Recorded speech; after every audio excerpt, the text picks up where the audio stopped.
What's up, everyone? Hope we're doing well. As always, comment and share if you guys have any thoughts about this discussion I'm about to have here going forward. It's a different kind of discussion, all right? This discussion is a little bit about social media, navigating these waters, so on and so forth. Now, it's actually beyond social media. It kind of stemmed from questions from there. But I'll start with maybe the most polarizing social media person. I don't call him a character because he's a person.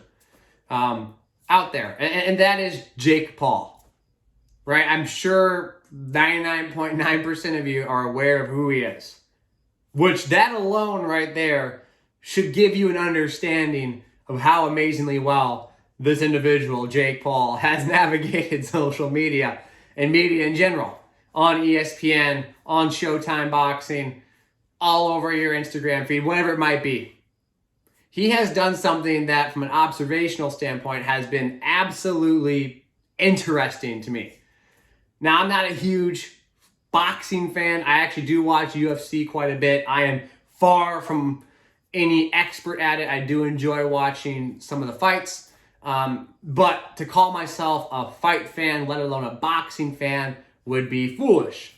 However, because of Jake Paul, it's been hard to not see and listen and hear about the collision of two worlds that for a while did not have much intermingling outside of the my goodness, that's how versed I'm in this. I should say Mayweather-McGregor fight. What was that, like 5 years ago, 6 years ago? I was in college. I remember having to pay a cover to try and get in and watch it at some bar. Point is, there was a massive void since then, at least from my understanding, of these two worlds colliding at the level they have recently. And why is that interesting for that as a non-fighter, a non-boxer like myself to watch and observe? Well, one of the things Jake Paul has done is he's not only leveraged an audience that he's built, right? He built this audience on social media, he built a following, and he's used that as a entity to wield and leverage to get into positions that make major corporations interested in him. Like, say, that of Showtime wanting to have him sign a contract and now producing content for him on their Showtime platform. So a non-boxer by trade becomes a boxer through initially like a celebrity boxing match, then calls out non-quote-unquote boxers or professional boxers, but UFC fighters, not currently active but retired, or not necessarily retired but not under contract, to then fight, and leverages his ability to captivate an audience, polarizing whether negative or positive, to then bring that into contract negotiation so he can have a major deal. And in doing so, he is able to then continue to build an audience. Now, as a strength coach, as someone on social media, the idea of segueing your momentum is something not often talked about. And it's hard to ignore that Jake Paul, fighters like Conor McGregor even, do this kind of thing. They're in the news. Conor McGregor constantly in the news for whatever it might be. Got like in a fight with MGK or something and some other stuff. Jake Paul constantly in the news, whether it's calling people out, whether it's leveraging Showtime's media production, having them build these high quality production, short clips of him and his training, getting ready for the Woodley fight. But he's segued one into the next. And it's hard to say that he's fearful of anything, really. I mean, he's gone as far to take on actual fights as a non-fighter. He's been obviously very out in the open as him and himself, taking on interviews, answering questions, and so on. And there's something to be said about that, right? You as a social media person, you as someone who engages in an environment that is now deeply intertwined with social media, whether you like it or not, that is the case. There is some aspect of our environmental ecosystem in which we live in that is influenced directly or indirectly through social media. And those who tend to navigate social media tend to have some level of propagation into our own life. Me, following along with Jake Paul's fights when I have never watched boxing before.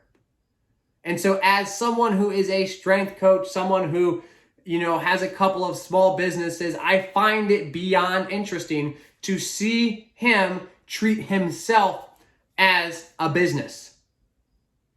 And his ability to build momentum and steam allows fragmentation to come off in other forms of business. However he wants to wield that. Obviously, he's done it with his brother as well, so it's nice to have a partner to do this with to an extent in the idea of, training for boxing, whatever it might be, but it's hard to ignore that he himself has almost found a path different from that of his brother. So, as a strength coach, as a personal trainer, as a whatever you might be, it is important to look at those who have navigated these waters successfully and understand a little bit about what they have done. They have taken risks. They have been active. They have connected dots and built momentum and segued that into other areas. So whether you like Jake Paul or not, you probably know who Jake Paul is. And even beyond interesting is how he was able to get himself into an arena, not physically, but an area of fighting in a niche that is so unique that no one else had dominated. This odd mix of celebrity / professional boxing with MMA mixed into it in kind of this convoluted fashion. It's beyond intriguing from a person who might, like yourself, want to get into another area, to not try and force your way in, but what alternative routes exist for you to get a leg up, but a mile ahead. The ability for this, for him to go into now being considered a boxer, at least at a level much higher than he was 2 years ago, without having any growing up experience as a boxer, and rising with at a rate that is beyond others in the past in a sport which is difficult to rise in the first place, is something I think people should be more aware of. Now, if you get caught up emotionally in what he's saying, what he's doing, and you don't like him or you like him, that's not what this discussion's about.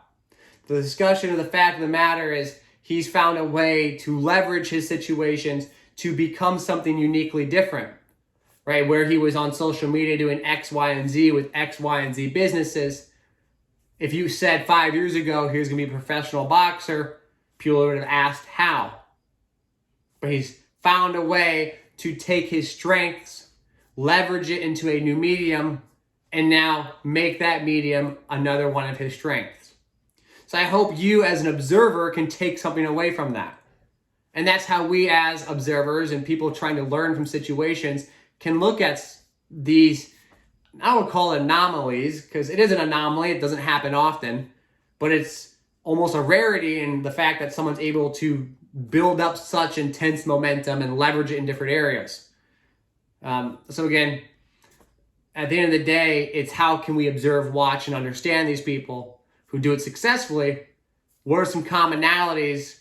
And if you yourself may be trying to go into a parallel industry or a different industry, you're trying to, for example, you're a private personal trainer, wants to get into the collegiate world, you want to get into the professional world, what other routes exist beyond just going from an internship to an assistant to a head?